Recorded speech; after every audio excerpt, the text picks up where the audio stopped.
To TNC exam prep में आज हम देखेंगे सीएचएस इंट्रेंस क्लास 9th में आए हुए हिंदी के 20 क्वेश्चन और साथ में हम देखेंगे उसका सॉल्यूशन। तो आइए देखते हैं पहला क्वेश्चन। हमारा पहला क्वेश्चन है, इनमें ऊष्म व्यंजन कौन है। हमारा क्वेश्चन है इनमें ऊष्म व्यंजन कौन है। और पहला ऑप्शन हमारा प, दूसरा है च और तीसरे में है य, चौथे ऑप्शन में है श। तो इसमें ऊष्म व्यंजन पूछा हुआ है। ऊष्म व्यंजन, ऊष्म व्यंजन, ऊष्म का अर्थ ही क्या होता है? गर्मी या गर्म। ऊष्म का अर्थ ही गर्म होता है। तो जब आप ऊष्म व्यंजन जब आप बोलते हैं श वर्ग, स श ह, ये हमारे क्या है? ऊष्म व्यंजन है। तो जब आप इनको उच्चारित करते हैं, बोलते हैं, तो आपको ऐसा प्रतीत होता है कि कोई अंदर से गर्म हवा बाहर की तरफ हमको धकेल रहा है या बाहर की तरफ उच्चारित हो रहा है। श, स, स, ह। तो ये हमारे क्या है? ऊष्म व्यंजन है। तो हमारा करेक्ट ऑप्शन हो गया ऑप्शन नंबर 4। हमारा पहले क्वेश्चन का करेक्ट ऑप्शन है ऑप्शन नंबर 4। इसके अलावा अगर हम देखें तो इसमें पूछा हुआ है प वर्ग, प वर्ग। तो प वर्ग को अगर देखा जाए तो ये क्या हो जाएगा? ओष्ठ, ओष्ठ या ओष्ठ वर्ग। तो ओष्ठ वर्ग में क्या होता है? हमारे ऊपर और नीचे दोनों होठ आपस में टकराते हैं, मिलते हैं, तो उससे क्या उच्चारित होकर आता है? वो ध्वनि जो निकलती है वो ध्वनि है प, फ, ब, भ, म। तो हमारे इसमें प वर्ग में क्या हो जाएगा? ओष्ठ वर्ग होते हैं। इसके अलावा हम देखते हैं च वर्ग दिया हुआ है। तो च वर्ग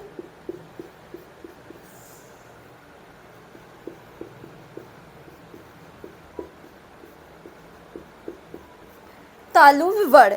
च वर्ग में क्या होता है? तालु, च, छ, ज, झ, इ। जब हम बोलते हैं तो इसमें क्या होता है? इसमें क्या होता है? तालु, हमारा जो जीभ है वो क्या करता है? तालु को टच करता है। च, छ, ज, हमारा जो जीभ है ऊपर तालु को टच करते हुए नीचे आता है। तो हमारा च वर्ग क्या हो गया? तालव्य या तालु वर्ण। इसको तालु या तालव्य भी कहते हैं। इसके बाद एक हमारा है तीसरा ऑप्शन में था य वर्ग, य वर्ग। तो इसमें क्या आ जाएगा? य वर्ग में अंतस्थ व्यंजन, अंतस्थ व्यंजन। जब आप यह वर्ग उच्चारित करते हैं य, र, ल, व, तो इसमें क्या होता है? जैसे मैं अंतस्थ यहाँ सीने के ऊपर जब हाथ रखेंगे देखेंगे य, र, ल, व, तो क्या हो रहा है? ये अंदर से उच्चारित हो रहा है। हमको ऐसा प्रतीत होता है कि ये अंदर से ध्वनि आ रही है। तो हमारा ये क्या हो जाएगा? यह वर्ग अंतस्थ व्यंजन हो जाएगा। तो इस प्रकार हम देखते हैं हमारे क्वेश्चन नंबर फर्स्ट का करेक्ट ऑप्शन है ऑप्शन नंबर 4। नेक्स्ट देखते हैं क्वेश्चन नंबर 2। इनमें से किस व्यंजन का उच्चारण तालु से होता है? क्वेश्चन है इनमें से किस व्यंजन का उच्चारण तालु से होता है? तो हमारा करेक्ट ऑप्शन हो जाएगा ऑप्शन नंबर च। अभी हमने पहले ही बताया है च वर्ग क्या है? तालु या तालव्य वर्ण, तालु या तालव्य वर्ण। च वर्ग मतलब च, छ, ज, झ। इसके बाद अगर हम ये हमारा जो पहला ऑप्शन इसमें दिया है क वर्ग, तो क वर्ग क्या है? क वर्ग हमारा है कंठ वर्ण। ख, ग, घ अंग बोलते हैं तो क्या होता है? क, ख। तो अब लगता है कंठ से ये आवाज आ रही है। कंठ पे अपने हाथ रखेंगे और आप उच्चारित करिए क, ख, ग, घ अंग, तो क्या है? कंठ से ध्वनि निकल के आ रही है, इसलिए इसको कहा गया है कंठ ध्वनि। इसके बाद हम देखते हैं दूसरा ऑप्शन दिया है ट वर्ग, ट वर्ग। ट वर्ग अगर हम देखें तो ये क्या है? मूर्धा, मूर्धा या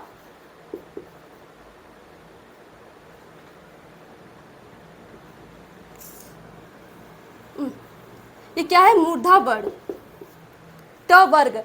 मूर्धा मतलब जब आप उच्चारित करते हैं ट, ठ, ड, ढ, अड़, तो आपका जो जीभ है ये ऊपर तालु के मतलब पास जाता है और वहाँ जाकर के मुड़ जाता है, अंदर तक फोल्ड हो जाता है। तो क्या हो जाएगा? ट वर्ग आपका मूर्धा या मूर्धन्य वर्ण हो जाता है। मूर्धा या मूर्धन्य वर्ण, मूर्धन्य वर्ण हो जाता है। इसके बाद है त वर्ग, त वर्ग, दंत वर्ण, इसको दंत वर्ण कहा गया है। त, थ, द, ध, न। जब आप सही प्रकार से उसको जब उच्चारित करते हैं, बोलते हैं, तो आप क्या पाते हैं कि आपके ऊपर और नीचे दोनों के दांत जो है आपस में टकराते हैं। त, थ, द, ध, न। तो ये क्या है, दंत वर्ण हो गया। और हमारे क्वेश्चन नंबर सेकेंड का करेक्ट ऑप्शन है ऑप्शन नंबर सेकेंड। नेक्स्ट देखते हैं क्वेश्चन नंबर थर्ड। हमारा क्वेश्चन है, रचना के आधार पर शब्द के कितने भेद हैं। रचना के आधार पर शब्द के भेद, तो ये 3 होते हैं। रूढ़, योग रूढ़ तथा यौगिक। तो ये कितने हो गए, 3 हो गए। रचना के आधार पे हमारे जो शब्द के भेद हैं वो 3 हो गए। तो हमारा करेक्ट ऑप्शन है option number second. Correct option है option number second. Question number 4 देखते हैं। क्वेश्चन नंबर 4 में क्वेश्चन है, रात शब्द का तत्सम शब्द क्या है। तो हमारा रात शब्द का तत्सम शब्द हो जाएगा, रात का तत्सम शब्द हो जाएगा रात्रि। तत्सम शब्द हो जाएगा रात्रि। अच्छा, इसके अलावा जो ऑप्शन में दिया है रजनी, राका, निशा, तो रजनी, राका, निशा जो दिया है, रजनी, राका और निशा, ये क्या हो जाएंगे, ये रात का जो है पर्यायवाची शब्द हो जाएगा, पर्यायवाची शब्द में आ जाएंगे। बाकी यहाँ हमारा क्वेश्चन हमसे पूछा गया है कि हमें तत्सम शब्द जानना है रात्रि का, तो हमारा करेक्ट ऑप्शन हो जाए रात का। हमारा करेक्ट ऑप्शन है रात्रि है करेक्ट ऑप्शन। तो ऑप्शन नंबर 4 करेक्ट ऑप्शन है ऑप्शन नंबर 4। नेक्स्ट देखते हैं क्वेश्चन नंबर 5। हमारा क्वेश्चन है, बुद्धिमान शब्द का स्त्रीलिंग बताइए। तो बुद्धिमान शब्द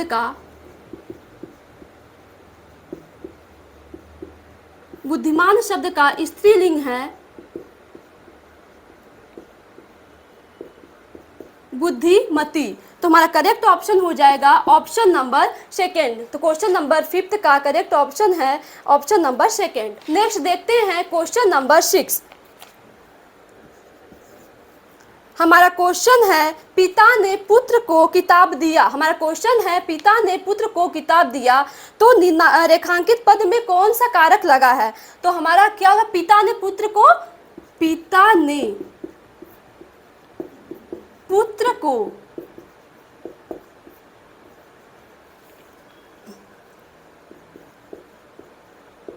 किताब दिया।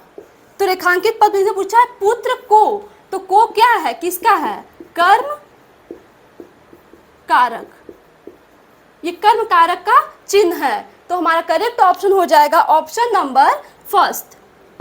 क्वेश्चन नंबर 6 का करेक्ट ऑप्शन है ऑप्शन नंबर फर्स्ट। नेक्स्ट देखते हैं क्वेश्चन नंबर 7। हमारा क्वेश्चन है,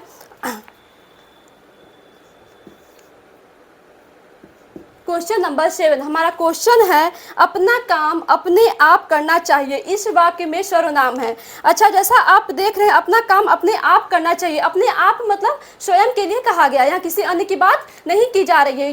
ये स्वयं अपने की मतलब बात हो रही है कि अपना काम अपने से करना चाहिए, हमको स्वयं अपना कार्य करना चाहिए। तो इसमें कहा है अपना कार्य, अपना काम अपने आप करना चाहिए। और इसमें हमको बताना है अपने आप, ये किसके बारे में की गई, स्वयं के बारे में बात की गई है। स्वयं किसको कहा जा रहा है, निज, निज मतलब स्वयं की बात हो रही है, तो क्या हो जाएगा, निजवाचक सर्वनाम। तुम्हारा करेक्ट ऑप्शन हो जाएगा ऑप्शन नंबर 4। क्वेश्चन नंबर 7 का करेक्ट ऑप्शन हो जाएगा ऑप्शन नंबर 4। नेक्स्ट देखते हैं क्वेश्चन नंबर 8। हमारा क्वेश्चन है, अध्यापक छात्र से पाठ पढ़वाता है, इस वाक्य में रेखांकित क्रिया है, पढ़वाता है, इसमें है अध्यापक, अध्यापक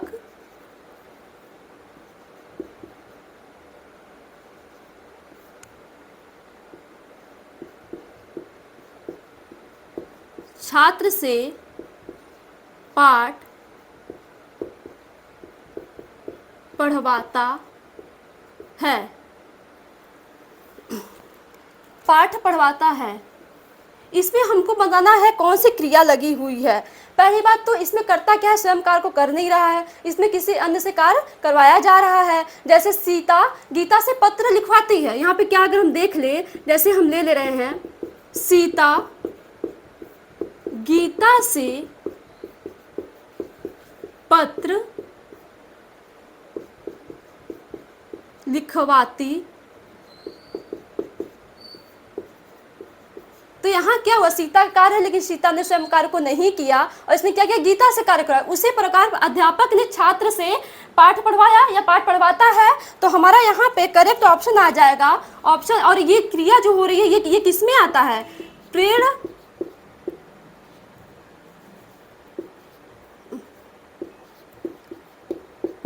क्रिया, प्रेरणार्थक क्रिया। तो हमारा करेक्ट ऑप्शन हो जाएगा ऑप्शन नंबर 4।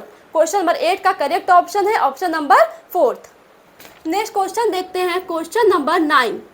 इसमें क्वेश्चन पूछा है नीलकमल में समास है। नीलकमल में समास है, नीलकमल। अगर इसका विग्रह करें तो लिखता है नीला है कमल। अच्छा, यहाँ पे कमल की बात की गई है, कमल बहुत सारे हैं। अगर यहाँ पे सिर्फ बात होती कमल की तो कोई ऐसे नहीं सोच पाता, लेकिन यहाँ पे पूछा नील कमल, एक विशेष कमल की बात की गई, नीले कमल की बात की गई है। यहाँ पे हमको विशेषता पता चल रही है नीले कमल की। तो यहाँ पे अगर हम देखा जाए कर्मधारय समास, कर्मधारय समास, पूर्व पद विशेषण होता है। कर्मधारय समास में क्या होता है, पूर्व पद विशेषण होता है और उत्तर पद विशेष्य होता है। कभी कभी क्या होता है, दोनों ही पद इसमें विशेष्य हो जाते हैं और इसमें कर्म की प्रधानता होती है, मतलब किसी विशेष की बात की जाती है। जैसे नील गाय, नीला है गाय, और नील कमल, नीला है कमल। तो ये क्या है, एक विशेष बात करी है। तो हमारा क्या हो जाएगा करेक्ट ऑप्शन, ऑप्शन नंबर 4, कर्मधारय समास हमारा करेक्ट ऑप्शन हो जाएगा, कर्मधारय समास। अच्छा, इसके अलावा अगर हम बात करें जो ऑप्शन नंबर फर्स्ट में दिया अव्ययीभाव समास, तो हमने पहले भी वीडियो में आप लोग को बताया था। अव्ययीभाव समास वो समास है जो अव्ययवाची होते हैं, जैसे यथाशीघ्र, यथासंभव और अनुरूप इत्यादि। ये प्रत्येक, प्रतिदिन, ये सारे हमारे क्या है, अव्ययवाची शब्द हैं। इसके बाद अगर हम देखें बहुव्रीहि समास, इसमें कोई भी पद प्रधान नहीं होता है, ना ही पूर्व पद ना ही उत्तर पद। इसमें किसी तीसरे की बात की जाती है और किसी तीसरे की तरफ यह इंगित करता है या संकेत करता है। जैसे लंबोदर, लंबोदर हम किसको कहते हैं, गणेश जी के लिए कहते हैं, उनके लिए हम अक्सर लंबोदर, नीलकंठ शंकर जी के लिए जो किसी तीसरे की तरफ क्या कर रहा है, इशारा कर रहा है, किसी तीसरे की बात कर रहा है। तो हमारा बहुव्रीहि समास हो जाएगा वहाँ पे। इसके बाद अगर तीसरा ऑप्शन देख रहे हैं तत्पुरुष समास, यहाँ क्या होता है तत्पुरुष समास में, यहाँ पे कारक चिन्ह का लोप हो जाता है। जैसे राजा का पुत्र, राजा का पुत्र है। अब हम यहाँ पे तत्पुरुष समास में अगर देखें, यहाँ पे लिख रहे हैं राजा का पुत्र, यहाँ पे हम का लोप कर रहे हैं, हम यहाँ पे कर दे रहे हैं राजपुत्र। तो अगर कभी क्वेश्चन देता है कि किस कारक में किस समास में कारक चिन्ह का लोप होता है, तो हमारा तत्पुरुष समास में कारक चिन्ह का लोप हो जाता है। हमारा करेक्ट ऑप्शन है ऑप्शन नंबर 9 का करेक्ट ऑप्शन है ऑप्शन नंबर 4। नेक्स्ट देखते हैं क्वेश्चन नंबर 10। आग में घी डालना मुहावरे का अर्थ है। ये आप सभी लोग जानते हैं, आग में घी डालना मतलब क्या होता है, गुस्से को भड़का देना। अभी दो लोगों में झगड़ा होता है, तीसरा जा करके उसमें अपनी बातों को इधर उधर कर देता है और झगड़ा लगवा देता है। वहाँ क्या होता है, और झगड़ा घटता नहीं है बल्कि बढ़ जाता है। तो वहाँ सब लोग कहते हैं आग में घी डालने का काम कर रहा है। तो क्या हो जाएगा हमारा ऑप्शन नंबर 4 करेक्ट है। क्या हो जाएगा क्वेश्चन नंबर 10 का करेक्ट ऑप्शन ऑप्शन नंबर 4 है। नेक्स्ट है क्वेश्चन नंबर 11। क्वेश्चन है दादाजी से चला नहीं जाता। दादाजी से चला नहीं जाता, दादाजी से चला नहीं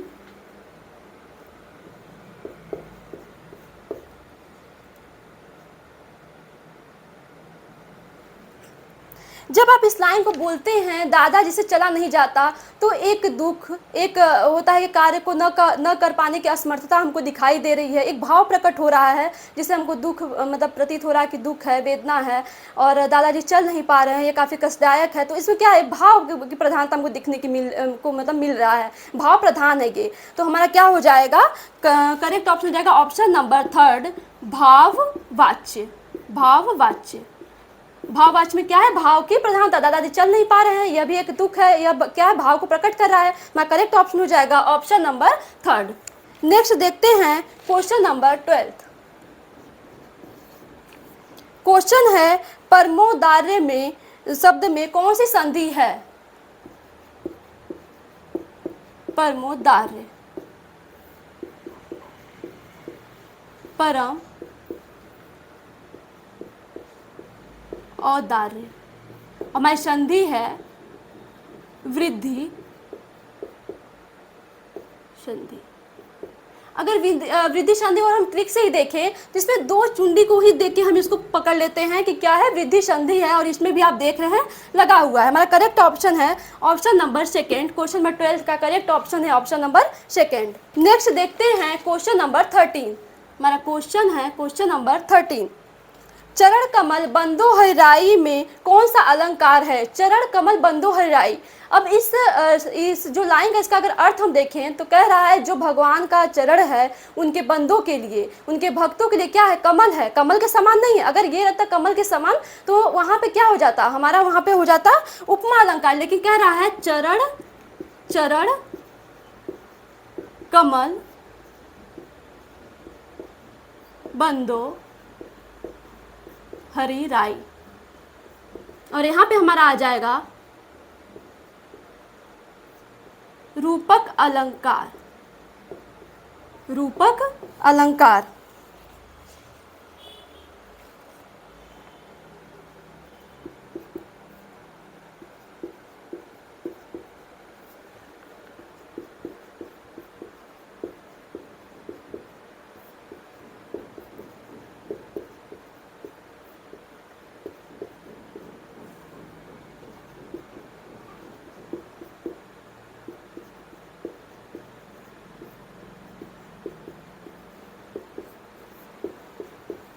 जहाँ पे उपमेय और उपमान में कोई भी भेद ना हो। अगर यहाँ पे भेद होता तो वहाँ पे क्या होता, उपमा हो जाता, उपाधि देना, जैसे सीता जी का मुख चंद्रमा के समान है। अगर यहाँ पे ये होता तो वहाँ पे क्या होता, उपमा अलंकार, क्योंकि उनके जैसा है, प्रतीत हो रहा है, लेकिन है या नहीं है ये बात की बात है। लेकिन यहाँ पे क्या है, चरण कमल बंदो हरिराई, चरण भगवान का जो चरण है उनके भक्तों के क्या है, कमल है, कमल के समान नहीं है, कमल ही है। तो यहाँ पर हमारा क्या हो जाएगा, रूपक अलंकार। यहाँ पे उपमेय और उपमान में कोई भेद नहीं होता है। हमारा करेक्ट ऑप्शन हो जाएगा ऑप्शन नंबर 3।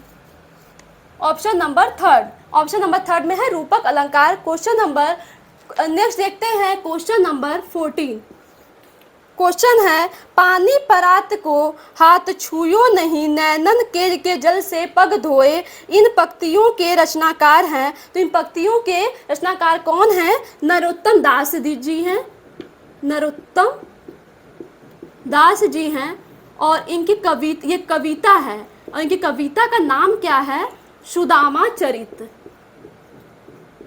सुदामा चरित, यह जो पंक्ति ली गई है नरोत्तम दास जी की कविता है सुदामा चरित, वहीं से ली गई है, और इसका करेक्ट ऑप्शन है ऑप्शन नंबर 1। नेक्स्ट क्वेश्चन देखते हैं क्वेश्चन नंबर 15। क्वेश्चन है अभी न होगा मेरा अंत, अभी अभी ही तो आया है मेरे जीवन में मृदुल बसंत। इस पंक्ति के रचनाकार कौन है, तो इस पंक्ति के रचनाकार हैं सूर्यकांत त्रिपाठी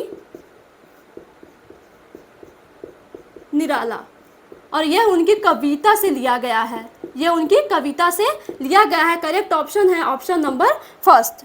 नेक्स्ट देखते हैं क्वेश्चन नंबर 16। क्वेश्चन पूछा है प्रत्यूष शब्द का अर्थ है। प्रत्यूष शब्द का अर्थ, प्रत्यूष शब्द का अर्थ अगर हम देखें तो इसका अर्थ हो जाएगा प्रातः काल, सवेरा, भोर, तो हमारे ऑप्शन में दिया है प्रातः काल, सायंकाल, तीव्र आशा, तीव्र इच्छा। तो प्रत्युष का करेक्ट ऑप्शन हमारा हो जाएगा प्रातः काल, ऑप्शन नंबर फर्स्ट। नेक्स्ट देखते हैं क्वेश्चन नंबर 17। क्वेश्चन है निम्नलिखित में से कौन सा कथन गलत है। हम इसमें देखते हैं जो ऑप्शन फर्स्ट है संधि।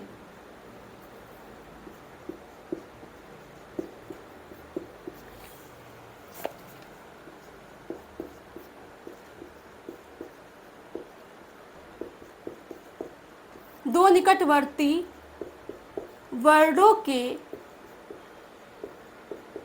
मेल से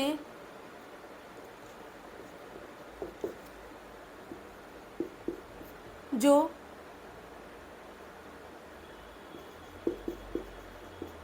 विकार, परिवर्तन,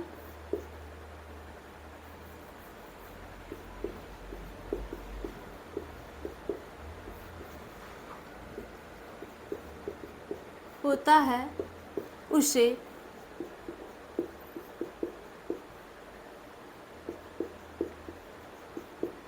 संधि कहते हैं।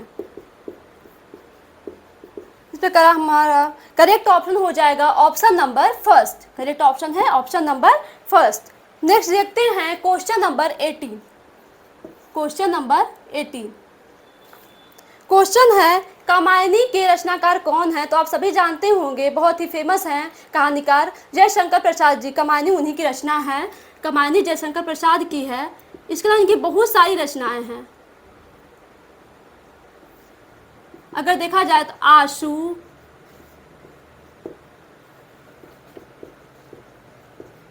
लहर, कमानी, बहुत सारी रचना है। हमारा करेक्ट ऑप्शन हो जाएगा option number second. Question number 18 का करेक्ट ऑप्शन ऑप्शन में सेकेंड। नेक्स्ट देखते हैं क्वेश्चन नंबर 19।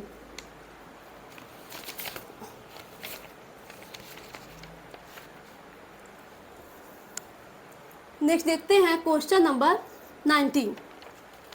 आपकी यात्रा मंगलमय हो, अर्थ की दृष्टि से वाक्य है आपकी यात्रा मंगलमय हो। अच्छा, अगर आप इस वाक्य को बोलते हैं आपकी यात्रा मंगलमय हो, आप क्या आप ये चाह रहे हैं, आपकी इच्छा है। अगर देखा है आपकी यात्रा मंगलमय हो, आप जिस कार्य को करने जा रहे हैं आप उसमें सफल हो, हमारा यह आशीर्वाद है, हम आपके लिए प्रार्थना करते हैं। ये सब क्या है, हमारा इच्छावाचक वाक्य, इच्छावाचक वाक्य। हमारा करेक्ट ऑप्शन हो जाएगा option number third. Question number 19 का करेक्ट ऑप्शन है ऑप्शन नंबर थर्ड, इच्छावाचक वाक्य। इच्छावाचक वाक्य मतलब हम किसी के दुआ कर रहे हैं, हम किसी के लिए खुशी मतलब व्यक्त कर रहे हैं, तो हमारा इच्छावाचक वाक्य हो जाएगा। लास्ट क्वेश्चन देखते हैं क्वेश्चन नंबर 20। क्वेश्चन है हम पक्षी उन्मुक्त गगन के किस कवि की रचना है। तो इसके रचनाकार हैं शिव मंगल सिंह सुमन, और करेक्ट ऑप्शन हो जाएगा ऑप्शन नंबर सेकेंड, शिव मंगल